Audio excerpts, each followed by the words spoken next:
Let me know when you can see the screen. All right. Yeah, it's off. Okay, Benjamin, I see your message. Okay, today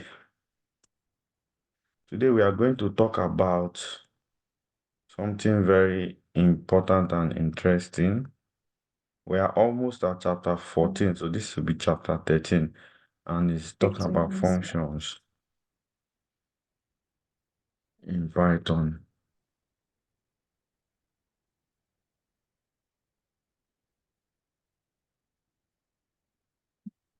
So one thing that you see about functions are useful because, can you see my screen? Yes, I can see your screen. Okay. So functions are useful because they are used to break down parts of our code and arrange our code in a better way. It's a kind of structure that we apply to our code to make it neat and reusable and make us to stop repeating codes. So now you see this series we've been going through, any person that have been going with us solving, by now most of all those things you solve, you've known almost the foundation of Python. You can program with Python, you can do a lot if you just think about it, and you've solved a lot of exercises. See, you've already done a lot of solutions. Of course, there are still many more things in Python. Like I said, this is just foundation.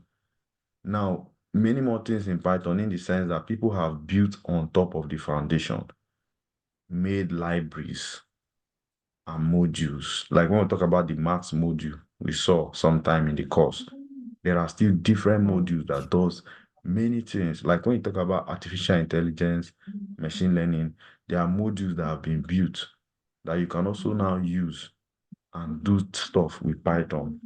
Or data science, you talk about like pandas, you talk about NumPy.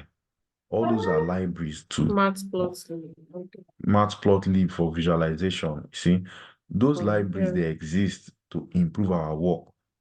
But sometimes you need to also learn them because they have their ways of implementing things. But now when you talk about the basics of Python, now it's been covered.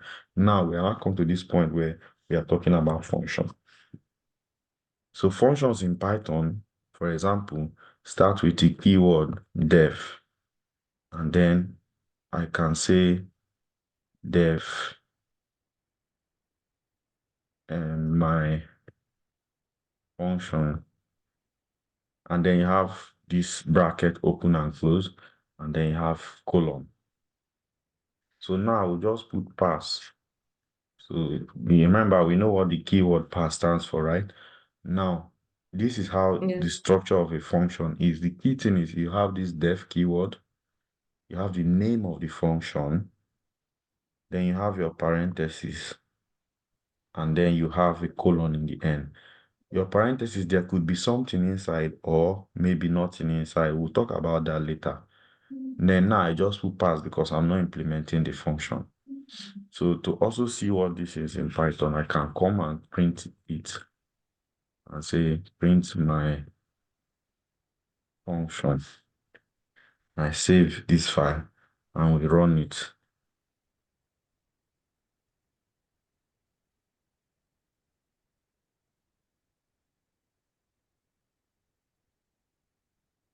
So when we run the file, you can see this, right?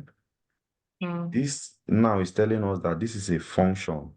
This is the name of the function. And the function is at this location. So this location is a memory location in the computer. So what is telling you that my function is a function. So it's a function, this is the name, this is location. Okay.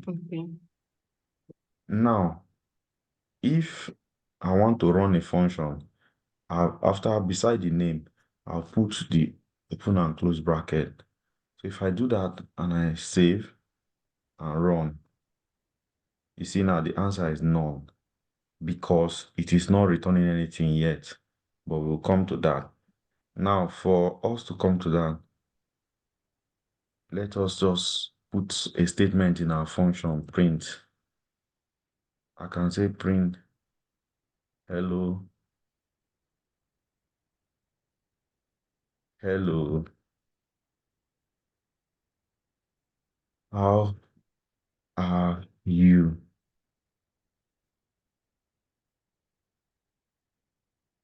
And then I say full stop. So this now, this function, what this function does is just to print hello, how are you? So now, if I run the function, let's say just like this, you still see that when I try to print the function is null. Now, let's just run the function without printing. So you see, and see what happens. So now to call a function, you just type the function name, like I said, and you put the open and close bracket, right? So we save it, then run the file. So you can see when I run the file, it printed hello, how are, let me just repeat it. Let's repeat it and then go like this. Hello, how are you? Which means when I call the function in this line 6, it's entered into the function, and the only thing in the function now is to print this line. So he printed it for us. Hello, how are you? Now, imagine if I was writing this, say, one, hold on, let me copy everything properly. Let's say I was writing that.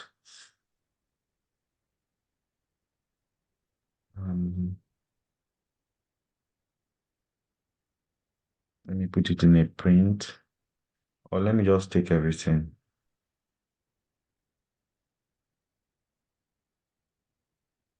So let's just say in my code, I have to do this a number of times, like 4 times now. Then I save and run.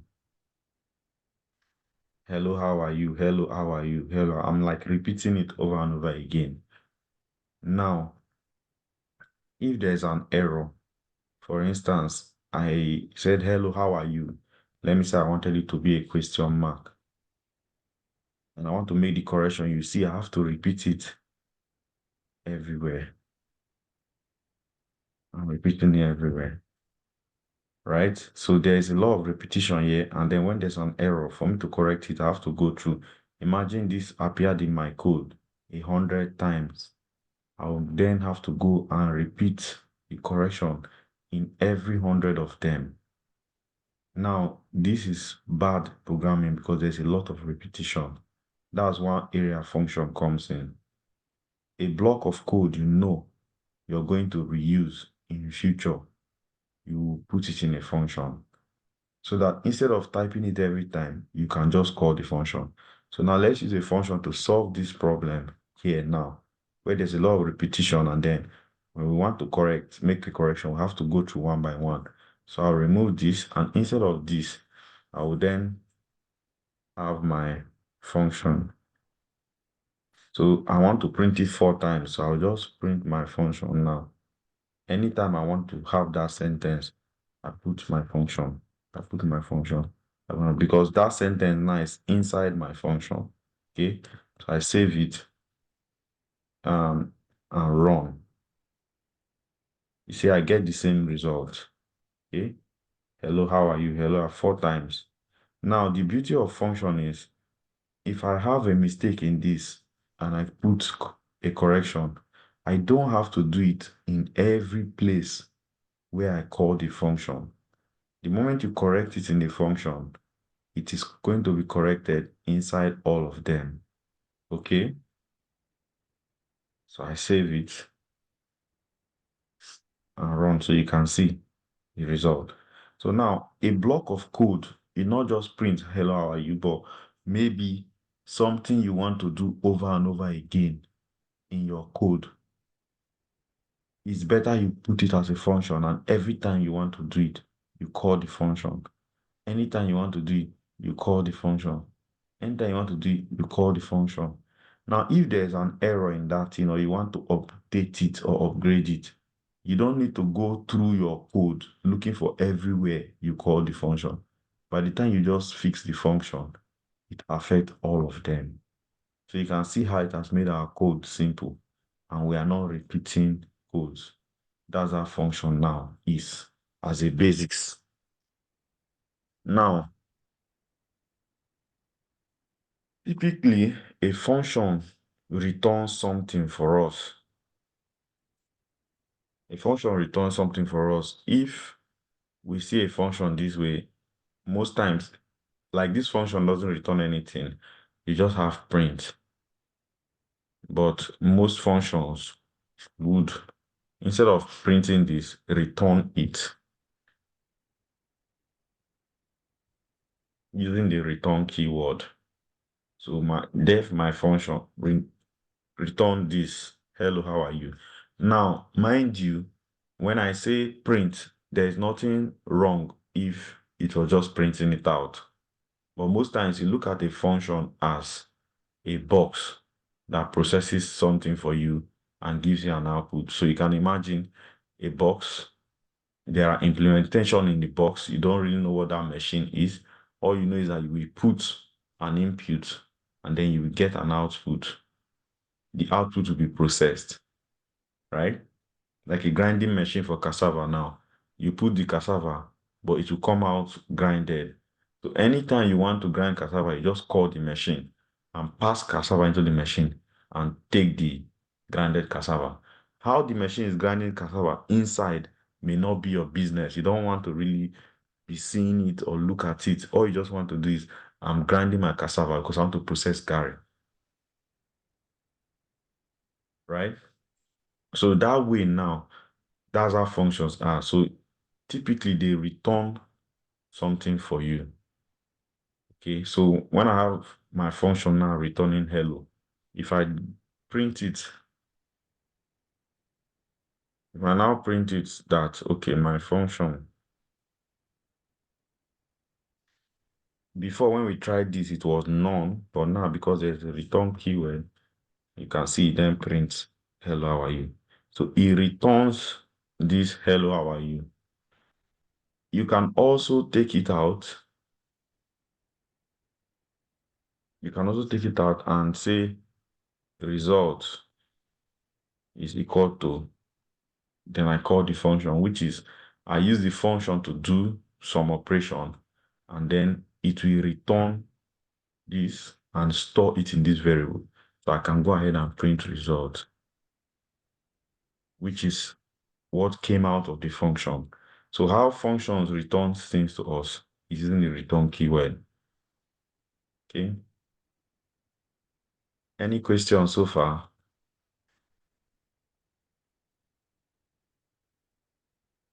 Yes, sir. Okay. Go ahead. When you printed function, Yeah. the output was shown on the console, but I'm still wondering because as I just tried it on my own, nothing showed. It showed that there was no code to run. So how did you come about that? Is your function looking like our function now? Yes, With hello, how are you? yes. It's not that I Great. want to change it to return. Oh, is there print or return? Print. So let's go back to that level now. Okay. Let's say we have print here. So this is how your function is. Yes. Something like this,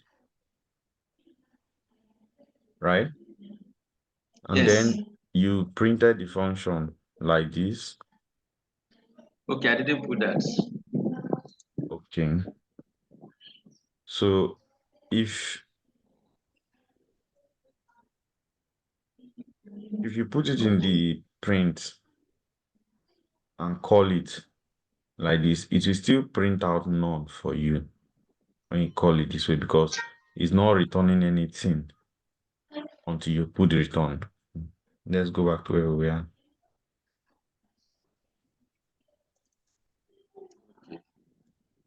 So now, functions also collect arguments. Functions collect arguments. And what do I mean? You can, as I'm defining this function, I can say, okay, let it collect name. So I put in the bracket name. Now this same name in my code, let me change this to an F string. I can now say hello with a name here.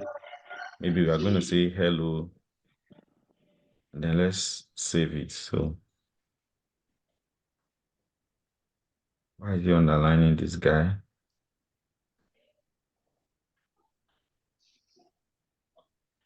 Okay, and then okay, let me put something in here. That's what I forgot the name. Yeah. Save it. And now let's print the function again. My underscore function. As we did before, I save it and I run. But now when I run it, you can see that there is an error. What is the error? Type error. My function is missing one required positional argument. And the name of the argument that is missing is name. Because I've defined this function and I've defined an argument. This argument, whenever I call the function, I need to supply it. If I don't supply it, there will be an error. So I try to call it in line 6 without supplying the argument. There's a problem. So now if I now put in name and say Faith, so the person's name is Faith, save it. Now Faith is going to be passed into the function and the function is going to use it. So let's run it and see. So now you can see, hello Faith, how are you? So we have now passed an argument into our function. Now, before we go further, remember earlier we've been solving many things, all this chapter 1, chapter 2, chapter 3, chapter 4, and so on and so forth. There are many questions you're solving. And each time we want to run one of those questions, we'll then remove the comment and run it and so on and so forth. All those things could have also been put in functions. You can put those solutions in function. For instance, there is a solution that said we should print, there was one, if I remember, where for I in range n, let's say for n can be something, and it said print, then we are printing star times 19. So here now I can say, this was something we did before. Do you remember? Let me comment this Yes. one so that The box. the box, exactly. So here, let's say n is equal to 4. This was something we did before. When we run it, you will see it printed a box like this. Now, this same thing, you can put it in a function by just saying like this, def box. Now I called it the name of the function box. I open and close the parentheses and have this. But anytime it's a function, everything needs to go in.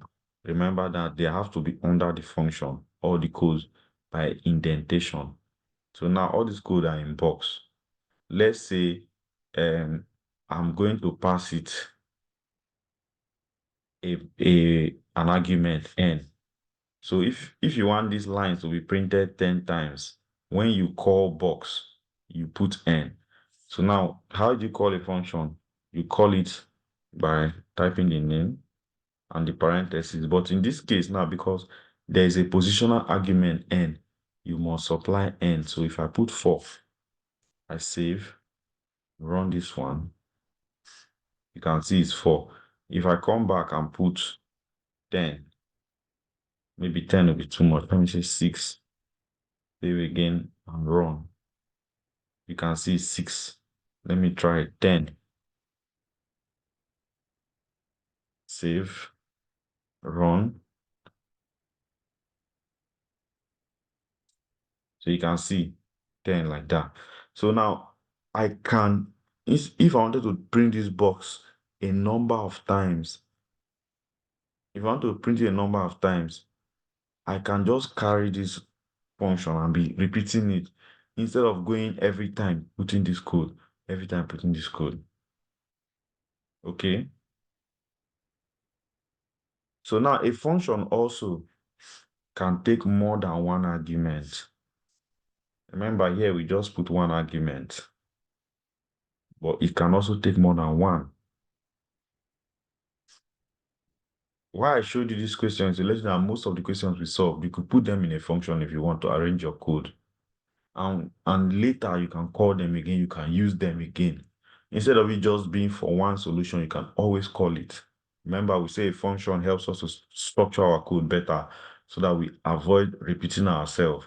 Typically, I think the standard is anytime you're programming and you notice there are some codes you're repeating, maybe you did an action, later you needed to do the action again, you have to bring those same code. Immediately, what should come to your mind is, can I put this code into a function? Then you put into a function, and then when you want to reuse it, you call it. Okay, you call it at each time.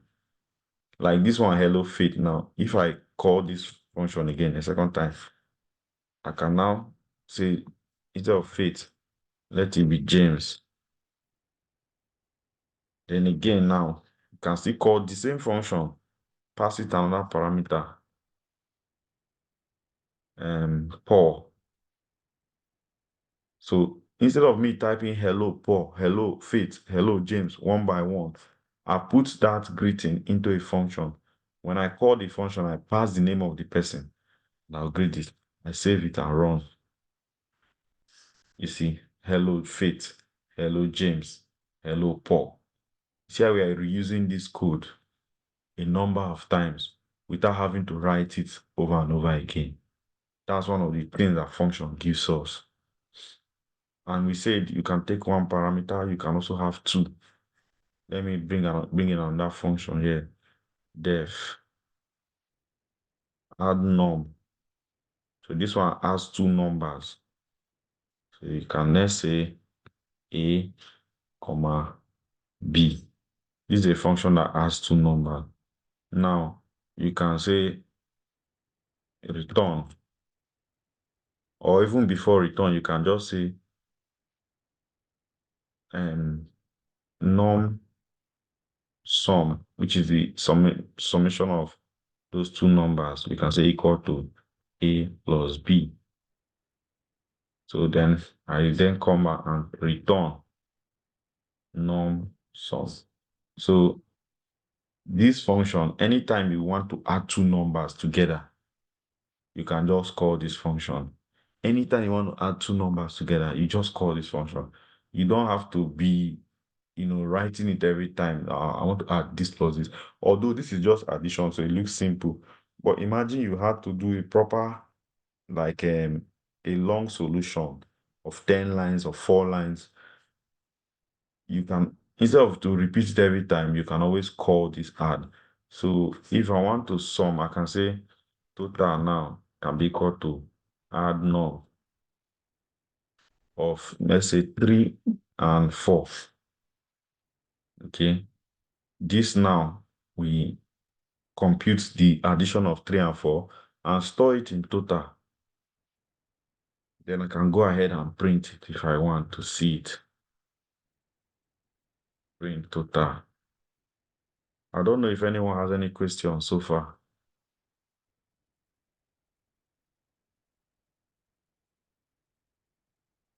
Let me save and run. Sorry, tell me. The dev, the short form, the complete form is definition, correct? Or define. Yes. Yeah. But you don't use that. You use def. So what is its function? You're defining a function. It's a keyword. So anytime you're defining a function in Python, you must use this keyword. Okay? Okay. Def, the name of the function, you open and close bracket, and then colon. Remember, the function may have argument or may not have argument. Okay? It may have argument, it may not have argument. And when you talk about the argument, but does that answer your question? Yes. Okay. Now, because of time, like I said, there's another meeting after this, which I need to attend. We will not finish this function today, right? We'll still take it small, but at least today, just know that you can have arguments for your function, or you may not have any argument. Okay, so this function now, total, this, let me bring it again. This one now is total 2. I want to add 10 and 23. And then I have another total 3. I want to add 30 and 40. So what you see me do now, I've defined the function, but I'm calling it different times with different input parameter. Of course, this function has 2 arguments, A and B. So each time I call the function, I must pass 2 arguments.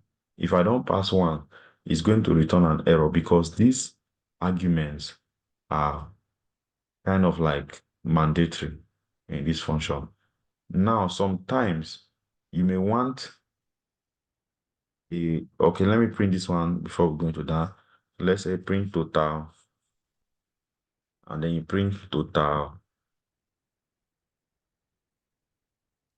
2, and then you print total 3.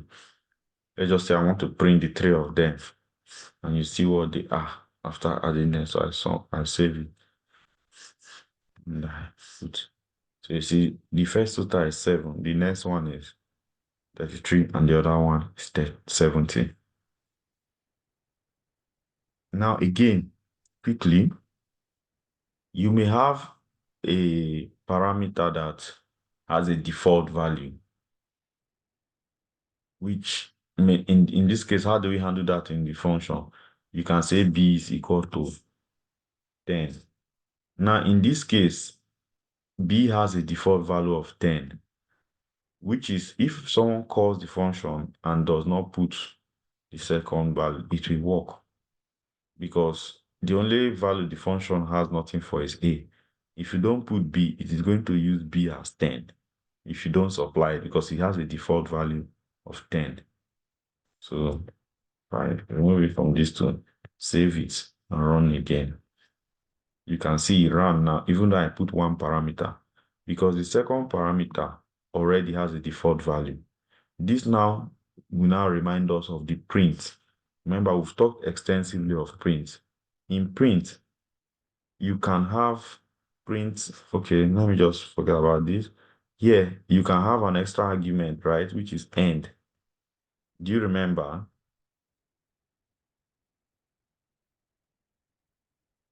Do you remember this? And we said it has a default value of new line. End is new line. So let me not use end, let me use sep. There's another one, sep equal to is default value of space. That's why space is separating the number. Default value, this is how it is, which means if you don't supply it, it already has a value. But if you supply it, it then updates its value. So, okay, so that's how it is here. So save now can change it to dash, 3 dashes. Now save. So now I've overridden the default. Okay, so save it and then I run. So this is how it is. When you have the default values, define it with its value if the user does not supply anything. So we'll stop there for today because our time is up, right? We'll still continue. There's a lot